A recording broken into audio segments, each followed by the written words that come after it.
Tim Leary.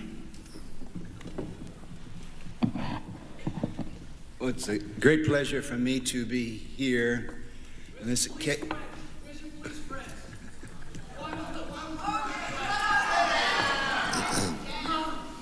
It's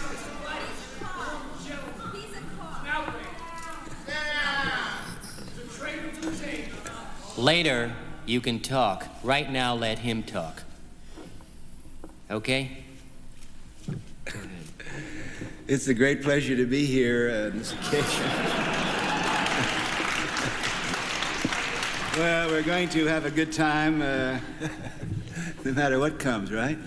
Now, as far as space and time and the future is concerned, I think most of you know that I believe that the space you occupy determines the time that you live in.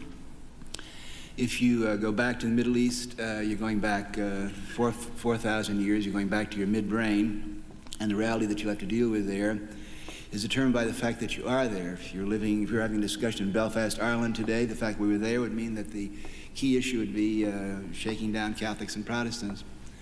So that to move into new space is the only way that new realities can be created and the fastest way that future nervous systems can be activated. Now, Brion, when you talk about space, you said it's dangerous and it's perilous and it's who's going to control it and it's going to last too long. You make it sound like LSD was described 10 years ago. Well.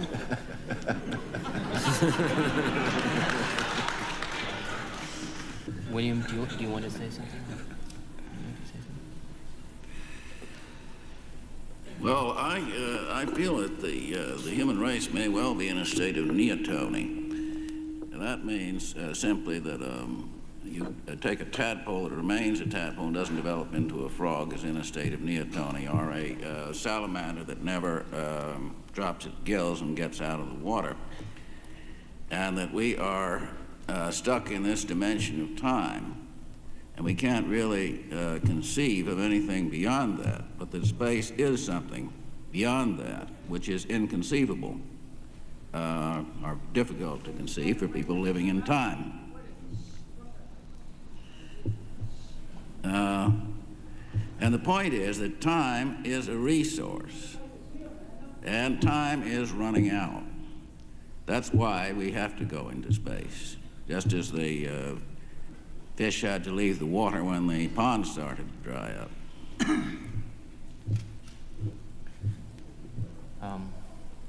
Well, space is a very tenuous word. Does it mean outer space or does it mean inner space? Or does it just mean space, like the fifth element? I tend to think that, going places all over the place, thinking that you're going to go to one space or another and change everything might work, but on the other hand, I think you have to change your mind to start with, and you don't have to go anywhere to do that. I think one of the things that's interesting about William's work is that he sees everything, as far as I can see, as an illusion, and wants us to understand what the illusions are about, who's making them, why we should have these illusions in the first place, and who stands to benefit by us having them. So that when you think about space, for me, when I think about space, I think about the space in those relationships. I don't think about outer space. I'm in outer space. This is outer space. It is the illusion of outer space anyway. So if anybody wants to say that. Well, we're 2/3 of the way from galactic center. And of course, from the viewpoint of any other star system, we definitely are in outer space. All the people looking out at the stars tonight from other worlds, when they see ours out there, they say, gee, I wonder that little speck out there, I wonder if there are intelligent beings on it. Blue. We look pretty blue to all of them. I imagine we do. But... what did you say, Brion? We look blue to everybody in outer space. I said we're in outer space from the point of view of anywhere else in the universe. Do you have any? I'd like to say something. We've just had an opportunity to catch William Burroughs red-handed doing what he's been doing for the last few decades, moving way ahead of us and kind of quietly sitting in the future, and in a very low-key, sotto voce way he mentions neoteny. Well, he's there, and I'm just suddenly discovering in the last few weeks that neoteny, or pedomorphosis, is the, now wait a minute,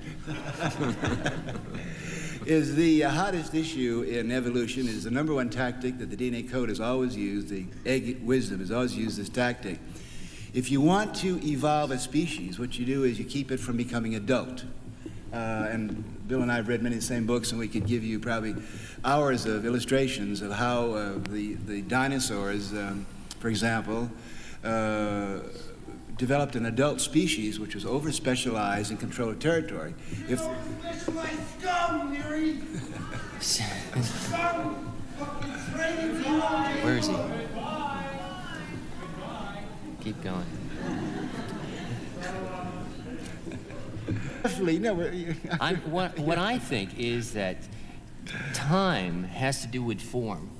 Time has to do with form. You are so old, therefore you have that form. I am so old, therefore I have this form. Something that is made quickly looks as though it's made quickly. Something that's slow looks handmade. Space has to do with ideas. Right. This is inside, that is outside. Everything in here is my idea, everything outside of it is your idea. I don't like your idea. Why don't you listen to my idea? That's what I think space is about. So if we get involved with the idea, it's about territory, essentially. It's another territory.